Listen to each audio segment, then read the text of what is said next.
목사인 저도 성경을 읽을 때 가장 읽기 싫은 부분이 레위기 그리고 민수기, 출애굽기 뒷부분입니다. 왜 그러냐면 제사에 대한 이야기가 주로 나오고 이 제사를 드리는 제사장에 대한 이야기도 나오는데 굳이 지금 내가 이걸 읽어야 할까? 내가 이걸 배워야 할까? 의문이 들기 때문입니다. 왜냐하면 이제 제사는 끝났습니다. 예수님께서 자기의 몸으로 단번에, 한 번이죠. 단번에 제사를 드림으로써 모든 제사를 끝내버리셨습니다. 그래서 이제 더 이상은 제사를 드릴 필요가 없습니다. 그러면 제사를 드릴 필요가 없다는 것은 제사장도 필요가 없다는 것을 의미하는 거 아닙니까? 제물도 필요하지 않다는 것입니다.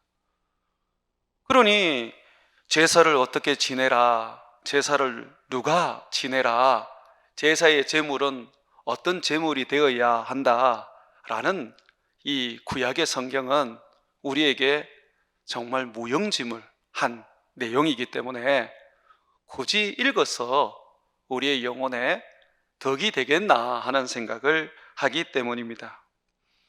그럼에도 불구하고 우리가 구약 성경의 제사 제도와 제사장의 사역 그리고 그들의 삶에 대하여 배워야 하는 이유는 주님이 우리에게 말씀하시기를 너희는 나의 나라와 나의 제사장이다 라고 말씀하기 때문입니다.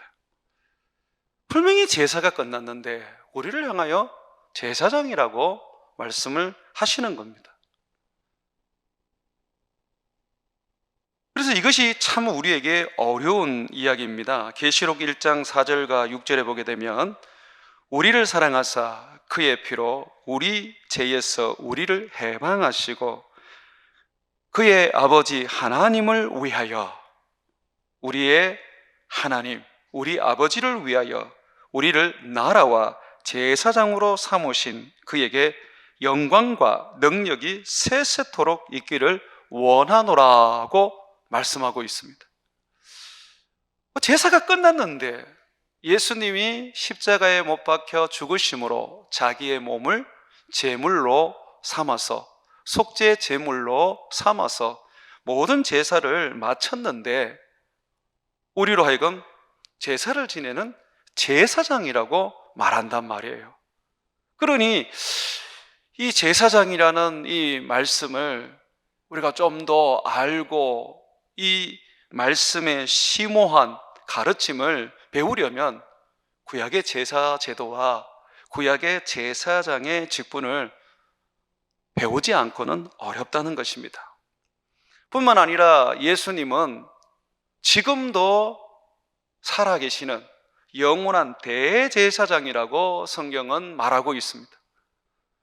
예수님께서 제사를 다 끝내셨는데 영원한 대제사장이다, 그렇게 성경은 선언한단 말입니다. 히브리서 4장 14절과 16절에 보게 되면 그러므로 우리에게 큰 대제사장이 계셨다라는 게 아니라 지금도 계신다는 겁니다.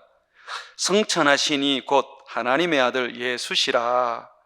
우리가 믿는 도리를 굳게 잡을지어다. 우리에게 있는 대제사장은 우리의 연약함을 동정하지 못하실 이가 아니라 모든 일에 우리와 똑같이 시험을 받으신 이로되 죄는 없으시니라. 그러므로 우리는 긍휼하심을 받고 때를 따라 돕는 은혜를 얻기 위하여 은혜의 보좌 앞에 담대히 나아갈 것이니라고 말하고 있습니다.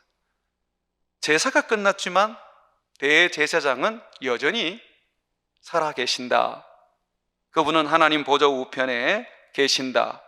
너희가 그분을 힘입어서 하나님의 보좌 앞에 담대하게 나갈 수가 있다라고 그렇게 가르치고 있습니다.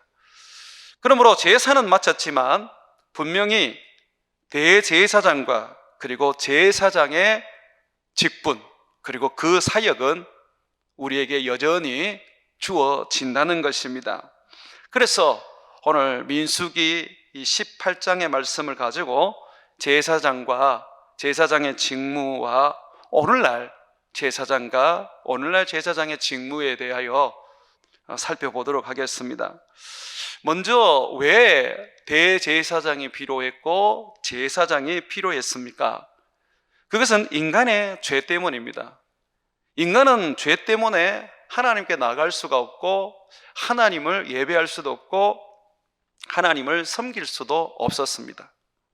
하나님이 사람들이 있는 곳으로 임재하셨을 때에 그들에게는 반드시 제사장, 대제사장이 있어야 했습니다.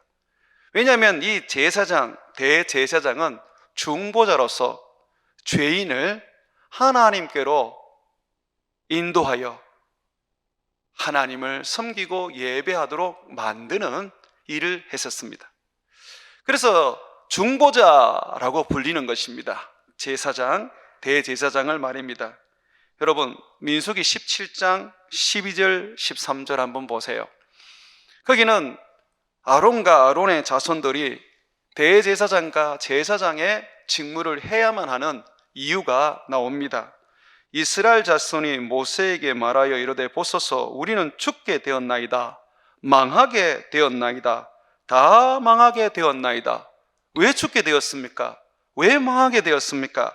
13절에 보니까 가까이 나가는 자, 곧 여호와의 성막에 가까이 나가는 자마다 다 죽사오니 우리가 다 망하여야 하리까?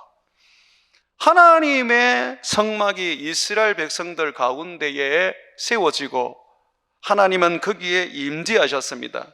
그런 후에 이스라엘 백성들이 하나님께 가까이 나가서 하나님을 뵙고 섬기고 싶은데 가까이 나가는 자마다 다 죽는 겁니다. 죄 때문에 다 죽는 겁니다. 그래서 주님께서 제사장을 세우시는 겁니다. 8장 1절 말씀 한번 보십시오. 여호와께서 아론에게 이르시되 너와 너의 아들들과 내 조상의 가문은 성소에 대한 죄를 함께 담당할 것이요 너와 내 아들들은 너희의 제사장 직분에 대한 죄를 함께 담당할 것이니라 고 말하고 있습니다. 백성들의 죄를 담당하는 것이 대제사장의 역할이고 이 백성들의 죄를 담당할 수 있도록 돕는 간접적인 이 백성들의 죄를 담당하는 자가 제사장입니다. 그러니까 제사장이 있으면 하나님이 백성들을 죽이지 않는 겁니다. 자기에게 가까이 나와도 다 살려주는 겁니다. 왜냐하면 이 대제사장은 백성들의 죄를 담당하기 때문에 그 제사장의 그 속죄로 말미암아 백성들이 사는 것입니다.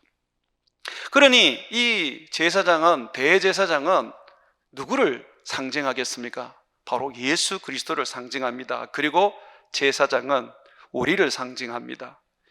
민수기 18장 5절에도 보십시오.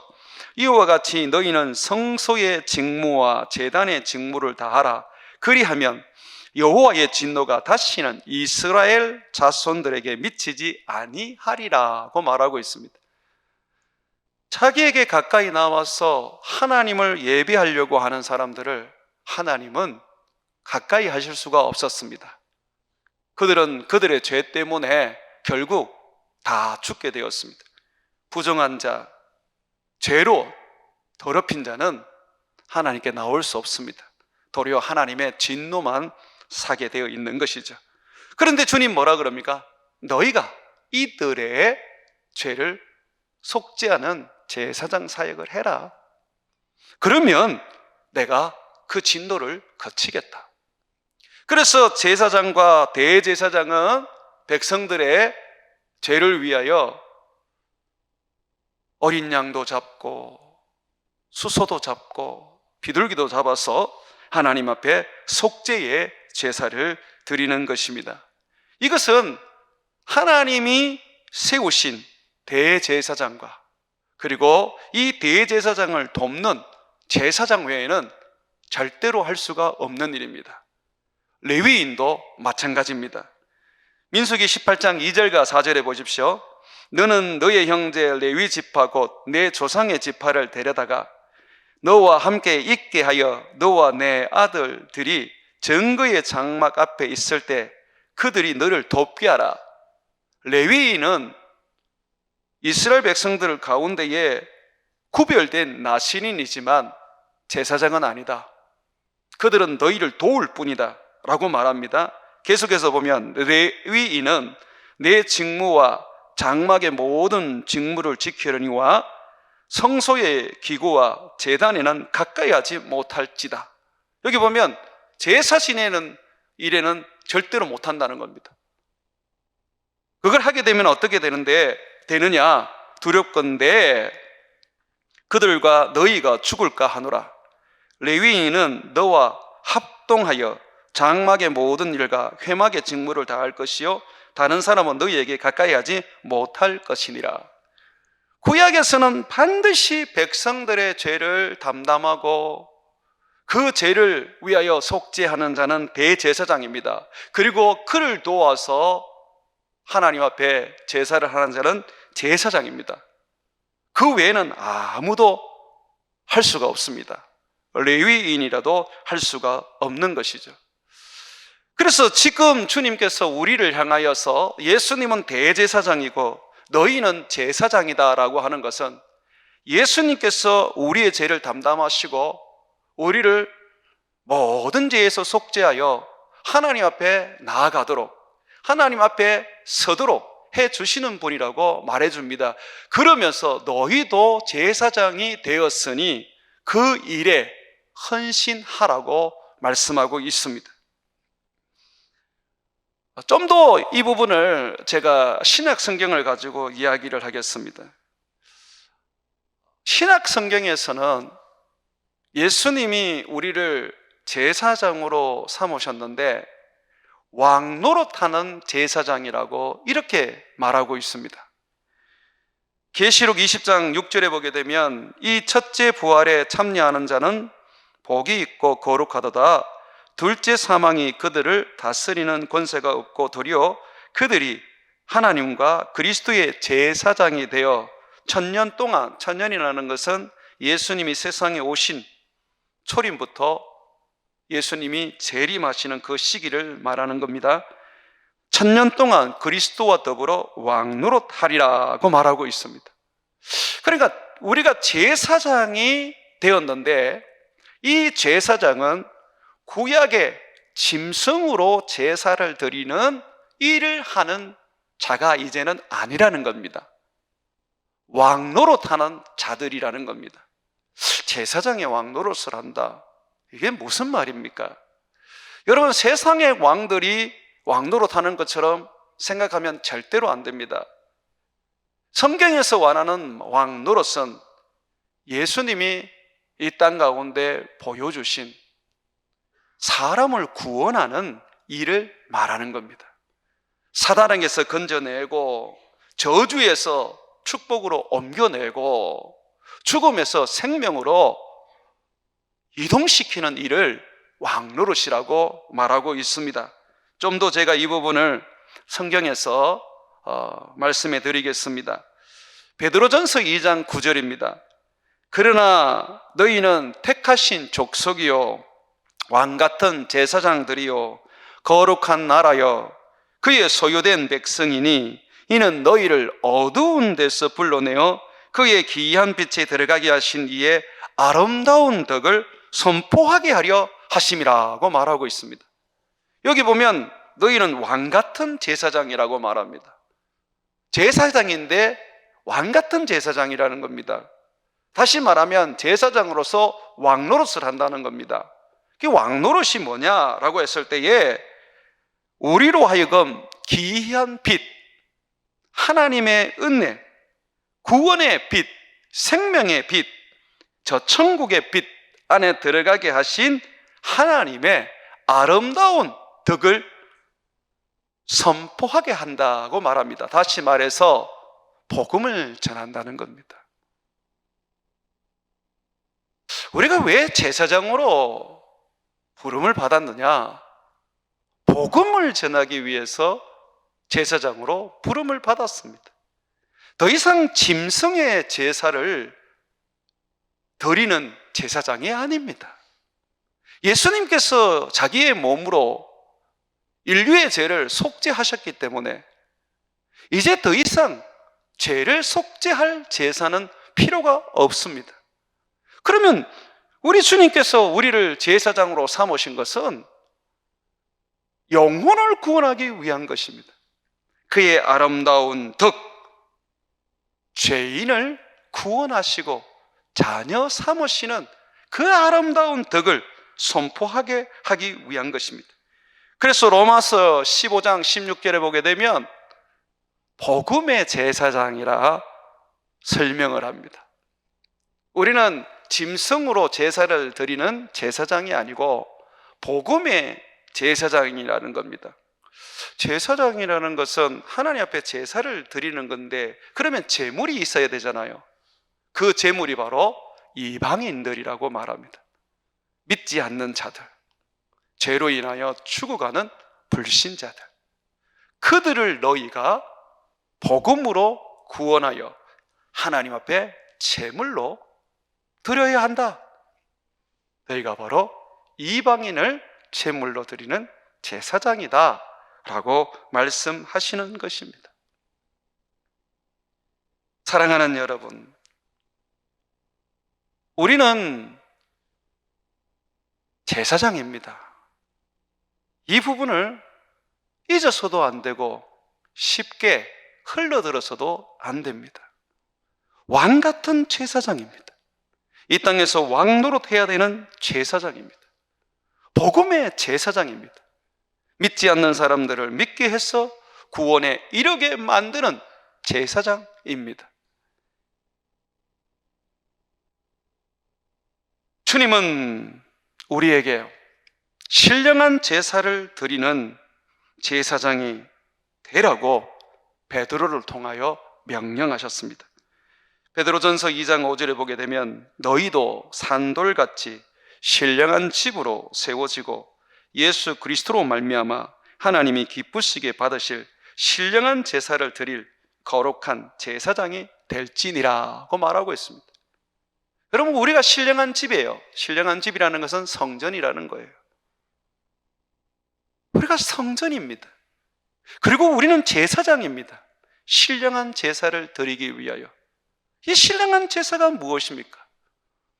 나를 하나님께 드리는 것이고, 믿지 않는 이방인들을 믿게 해서 그들을 하나님께 드리는 것이고, 우리 하나님께서 우리에게 명령하시는 신령한 제물로 하나님 앞에 예배를 드리는 제사장이라는 겁니다. 이제는 더 이상 짐승의 피로 제사하지 않습니다. 요한복음 4장 23절과 24절에 보게 되면 아버지께 참으로 예배하는 자들은 영과 진리로 예배할 때가 오나니 곧 이때라. 아버지께서 자기에게 이렇게 예배하는 자를 찾으시느니라. 하나님은 영이시니 예배하는 자는 영과 진리로 예배할지니라 하고 말합니다. 영과 진리가 무엇입니까? 성령으로 예배하고 진리, 곧 예수 그리스도, 그의 말씀으로 예배한다는 것입니다. 이것이 신령한 제사의 모습이죠. 성령으로 주님을 섬기고 성령으로 우리 주님을 따르며 주의 말씀에 복종하고 순종하고 그 말씀을 따라서 우리 자신을 산제물로 드리는 것이 신령한 예배라는 것입니다. 그냥 주일 예배 한번 드리고 수요 예배 한번 드리는 것이 예배자 아닙니다. 종교인이죠. 예배자는 반드시 삶으로 나타나야 합니다. 좀 더 우리가 왕 같은 제사장, 신령한 예배를 드리는 제사장이라는 의미를 배우기 위하여 하나님께서 오늘날 우리에게 명령하고 계시는 이 제물, 제사장이 드리는 이 제물을 좀 살펴보겠습니다. 제가 말씀드렸습니다. 짐승의 피로 제사하지 않는다 그랬습니다. 짐승의 피 필요 없습니다. 예수님께서 자기의 몸으로 이미 영원한 제사를 다 드리셨습니다. 이제 우리는 신령한 제사를 드릴 제사장이 되어야 합니다. 자, 우리가 하나님께 드리는 제물은 성경에서 말하기를 감사라고 말하고 있습니다. 시편 50편 23편에 감사로 제사를 드리는 자가 나를 영화롭게 하나니 그의 행위를 옳게 하는 자에게 내가 하나님의 구원을 보이리라고 말씀하고 있습니다. 신령한 제사, 우리 하나님이 우리에게 원하시는 제물, 그것은 바로 감사의 제사요 감사의 제물입니다. 우리는 우리 하나님 앞에 예배할 때에 감사의 예배를 드릴 수 있어야 합니다. 모든 일에 하나님께 감사를 드릴 수 있어야 합니다. 잘해도 감사, 못해도 감사, 어려워도 감사, 좋아도 감사, 죽어도 감사, 살아도 감사. 우리가 감사의 예배를 드려야 합니다. 여러분들이 이렇게 질문할 수 있겠죠. 목사님, 감사한 일이 없는데 어떻게 감사해요? 그게 바로 믿음의 차이입니다. 우리의 감사는 미래를 내다보며 드리는 감사입니다.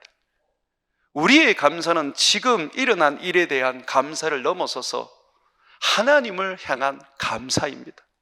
우리 아버지는 좋으신 분이십니다. 잠시 여러분을 낮추고 계시지만 반드시 여러분을 일으켜 세우실 분이십니다. 잠시 여러분들을 어렵게 하시지만 반드시 복을 주어 다시 일어나게 하실 분입니다. 그러므로 우리는 감사해야 합니다. 우리는 죽어도 죽는 게 아닙니다. 영원한 천국에 들어가는 축복을 얻은 자들입니다. 우리는 병들어도 영원히 그 병으로 끝나지 않습니다. 우리는 부활의 몸을 입고 가장 건강하고 영원히 죽지 않고 병들지 않는 몸으로 다시 살아납니다.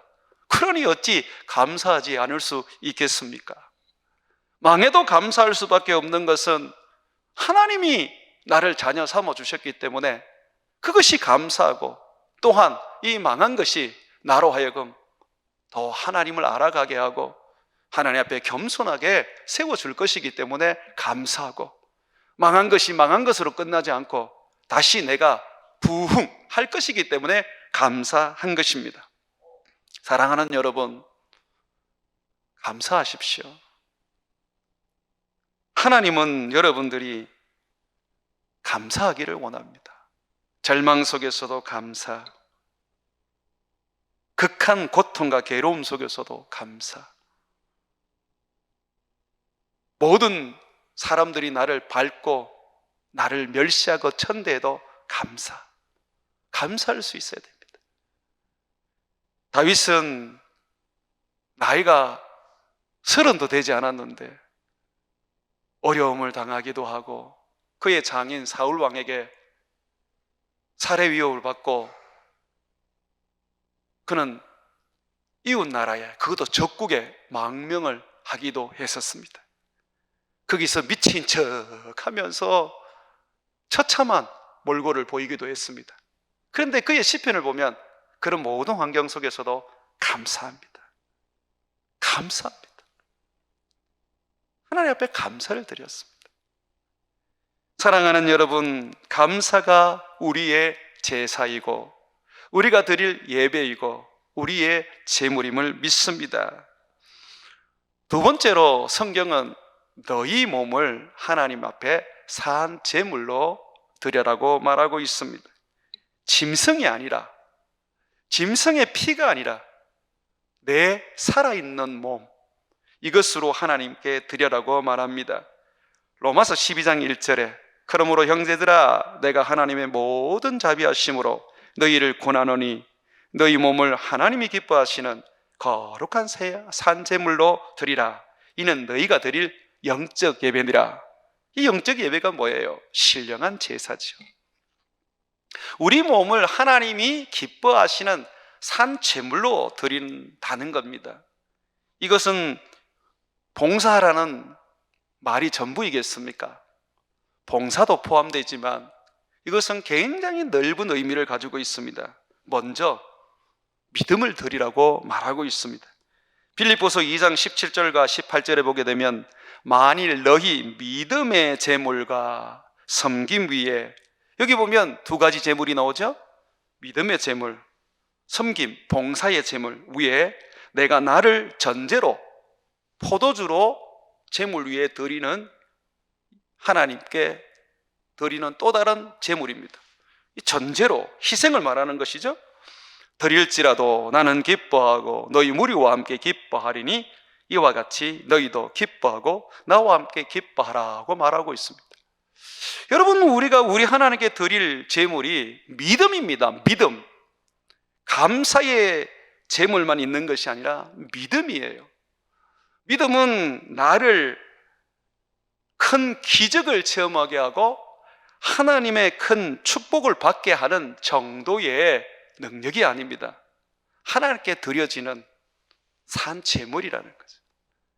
하나님은 우리의 믿음으로 말미암아 기뻐하시고 영화로움을 얻으십니다. 여러분의 삶에 이 믿음으로 말미암아 이적과 기적이 있어야죠. 믿음으로 말미암아 여러분이 드리는 헌신과 봉사가 있어야지요. 믿음으로 드려지는 희생과 하나님 앞에 내 삶에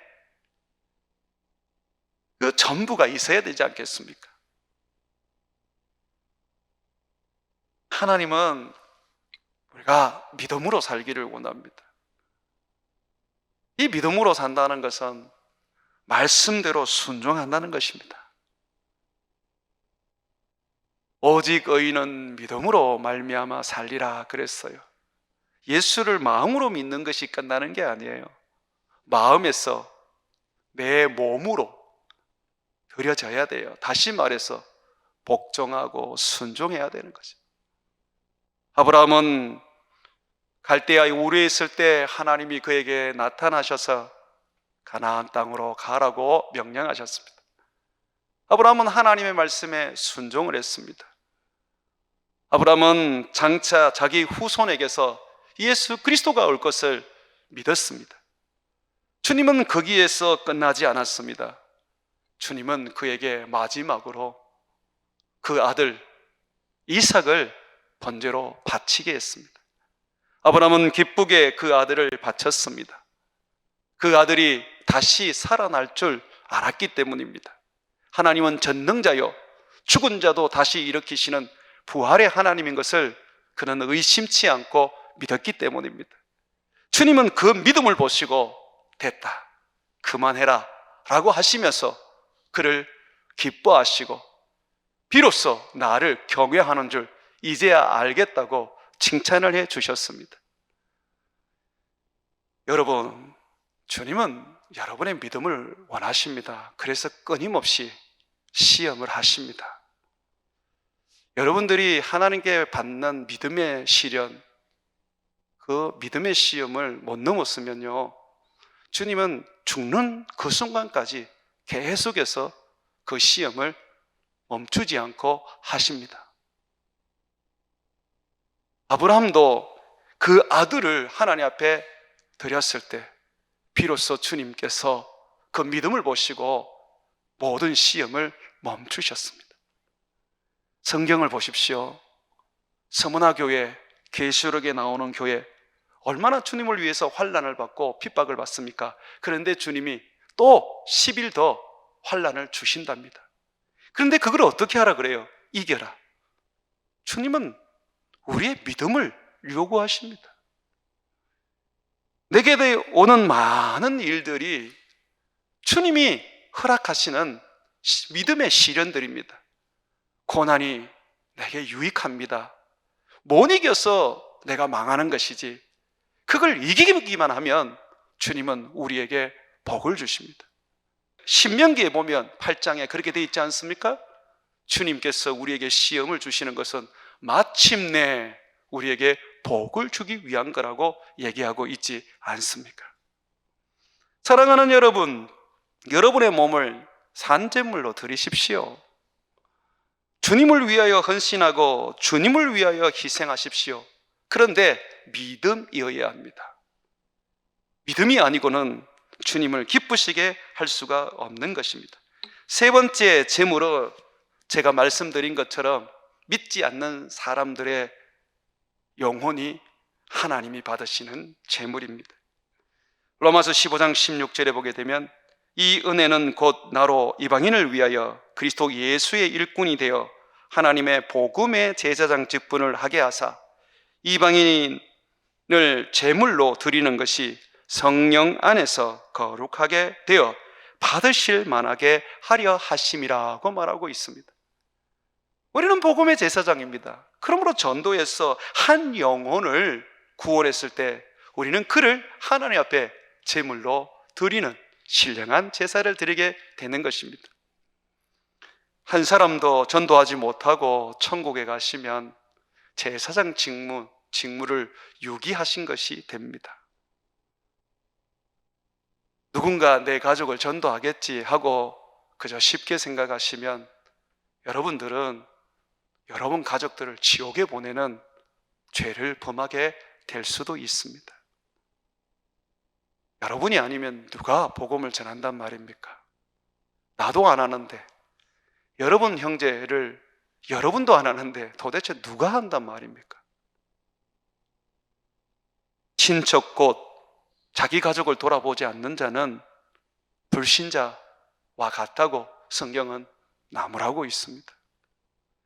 주님은 이방인들로 하나님 앞에 예수 믿지 않는 사람으로 하나님 앞에 제물로 드리기를 원하고 계십니다. 네 번째로 주님은 우리가 드리는 물질이 하나님이 받으시는 제물이라고 가르치고 있습니다.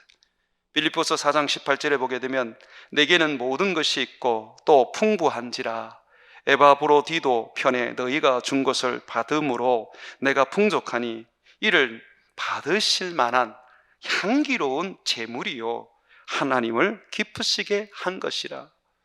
우리가 헌금을 할 때에 우리는 두려움으로 하는 경향이 있습니다. 아이고 내가 이거 11조 안 하면 11조 띠먹은 도둑놈이 되어서 내가 망할 거야. 아이고 내가 이거 하나님 앞에 목적 헌금하지 않으면 하나님 내게 벌을 주실 거야. 주님이 여러분 11조 띠먹어도 저주 안 하십니다. 여러분 헌금 안 하셔도 주님이 여러분을 미워하지 않습니다.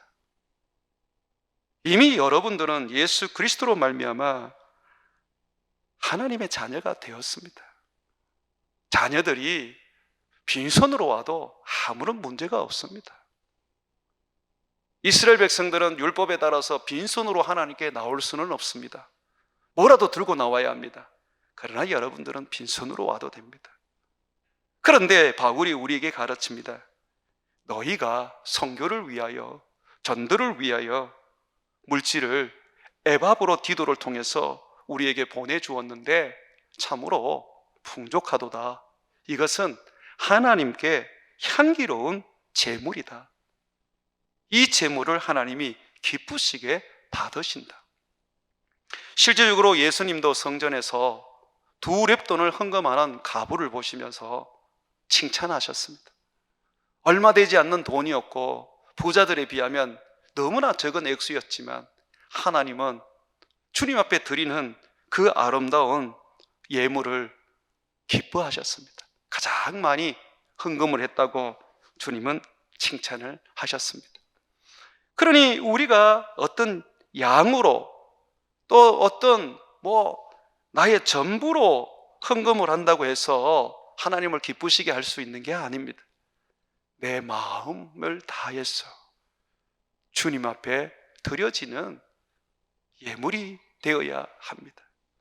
1,000,000원을 하고도 하나님이 그 예물을 받지 않는 사람이 있고 10,000원을 하고도 하나님이 그 예물을 받는 사람이 있습니다. 우리 하나님은 부자입니다. 저나 여러분의 헌금 없어도 상관없습니다. 만물을 지으시고 만유의 주인이신 우리 아버지 하나님, 그가 필요한 것을 우리에게 공급해 주시는 부자십니다. 그럼에도 불구하고 우리가 하나님 앞에 예물을, 헌물을, 헌금을 드리는 이유는 나의 재물이라는 겁니다. 이것이 신령한 제사입니다. 그러므로 여러분들이 10의 1조를 하고 감사헌금을 하고 성교 예물을 드리고 감사 예물을 드릴 때에 억지로 하려고 하시면 하지 마십시오. 어느 목사들이 11조 안 하면 지옥에 간다 그러는데 지옥 안 갑니다. 예수 안 믿어야 지옥 갑니다. 그거는 걱정 안 하셔도 됩니다. 목사님 11조 안 하면 내 사업이 망하지 않겠습니까? 안 망합니다. 괜찮습니다. 그러나 여러분들이 마음을 다하여서 주님 앞에 신앙 고백, 11조는 율법이 아닙니다. 신앙 고백입니다. 내가 주님 앞에 내 마음의 신앙 고백을 드리고 내 삶의 신앙 고백을 드린다면 우리 주님은 그 예물을 기쁘게 받으십니다. 우리가 우리의 몸을 하나님 앞에 산제물로 드린다는 것은 우리의 믿음을 드리는 것이고 우리의 헌신을 드리는 것이고 우리의 희생을 드리는 것이고 우리의 전도를 드리는 것이고 우리의 헌금을 드리는 것입니다. 이것은 신령한 제사입니다. 자, 이렇게 우리가 주님 앞에 제사장으로 신령한 제사를 드리게 되면 반드시 우리에게 축복과 상급과 기업을 주십니다. 레위인들에게는, 특히 제사장과 대제사장에게는 주님이 가나안 땅에 땅 한 평도 못 가지게 했습니다. 가나안 땅을 점령하면 모든 지파들은 자기 소유로 다 땅을 분배받는데 제사장과 대제사장과 레위인은 그거를 받을 수가 없었습니다. 그 대신 각 지파별로 흩어져 살면서 그들을 율법으로 가르쳐 하나님을 믿고 말씀대로 순종하며 살도록 하는 일을 해야 했습니다. 그래서 주님은 이 제사장과 대제사장, 레위인들에게 내가 너의 기업이 되겠다고 하셨습니다. 민수기 18장 20절 한번 보십시오. 오늘 18장 말씀에 있습니다. 여호와께서 또 아론에게 이르시되 너는 이스라엘 자손의 땅에 기업도 없겠고 그들 중에 아무 분깃도 없을 것이나 내가 이스라엘 자손 중에서 내 분깃이요 내 기업이니라고 말합니다. 자, 여러분 지금부터 주목하셔야 합니다. 여러분들에게는 하나님이 이 땅을 축복으로 주시지 않습니다. 이 땅의 물질을 축복으로 주시지 않습니다. 주님이 약속하신 축복은 하나님입니다. 여러분들이 하나님이기 때문에 때로는 주님이 물질로 여러분들을 어렵게 만드십니다. 왜냐하면 하나님은 안 붙잡고 물질에 눈을 돌리기 때문에 주님이 물질을 여러분 손에서 사라지게 만드는 겁니다. 마치 만나와 같이 말입니다. 예수님께서는 우리의 기업입니다. 주님은 하나님을 주셨습니다. 예수님을 주신다는 것은 하나님을 주시는 겁니다. 그래서 로마서 8장 32절에 보게 되면 자기 아들을 아끼지 아니하시고 우리 모든 사람을 위하여 내주시니가 어찌 그 아들과 함께 모든 것을 우리에게 주시지 않겠느냐 그러셨습니다. 아들 안에 물질이 포함되어 있는 것이고 아들 안에 삶의 세상의 영광이 포함되어 있습니다. 그러나 아들에게는 성공만 있습니까? 잘 되는 것만 있습니까? 아들 안에는 고난도 있고 아들 안에는 멸시와 천대도 있고 아들 안에는 배고픔도 있습니다. 주님은 아들과 함께 모든 것을 주셔서 우리로 하여금 하늘을 바라보며 저 천국의 새 하늘과 새 땅을 소망하기를 원합니다. 사랑하는 여러분, 하나님과 재물은 겸하여 섬길 수 없습니다. 여러분들에게 재물이 부해지는 순간 여러분들은 하나님을 떠나게 되어 있습니다. 주님은 여러분을 부자 만들려고 오신 분이 아닙니다. 부와 기가 그의 손에 있고 능하게 하심과 강하게 하심과 모든 능력이 그의 손에 있어도 주님은 우리를 위해서 때로는 주지 않습니다. 대기업의 자녀들이 왜 마약 중독에 걸리고 왜 그들의 삶이 정신적으로 황폐합니까? 돈이 없어서 그럽니까? 아니지 않습니까? 도리어 돈이 많아서 그렇지 않습니까? 주님은 여러분을 사랑합니다. 여러분의 삶에 풍족함이 없는 것이 때로는 복이고 유익합니다. 목사들도 옛날에는 얼마나 검소하고 가난하게 살면서 영성이 있었는지 몰라요. 지금은 영성이 없는 반면에 돈이 얼마나 많은지 모릅니다. 한 20년 사역하고 나면 좀 교회가 크다 싶으면 몇십억을 달라 그러지요. 왜 그렇습니까? 그들에게는 천국이 없는 거예요. 이것이 지금의 한국교회의 모습입니다. 그러므로 우리가 물질 만능에 빠지지 않고 돈을 사랑하지 않고 하나님을 사랑하고 하나님을 바라본다면 그것이야말로 최고의 복입니다. 한번 따라합시다. 하나님이 내 복이다. 하나님이 내 복입니다. 하나님이 있으면 되지 뭘 더 그렇게 소망하십니까?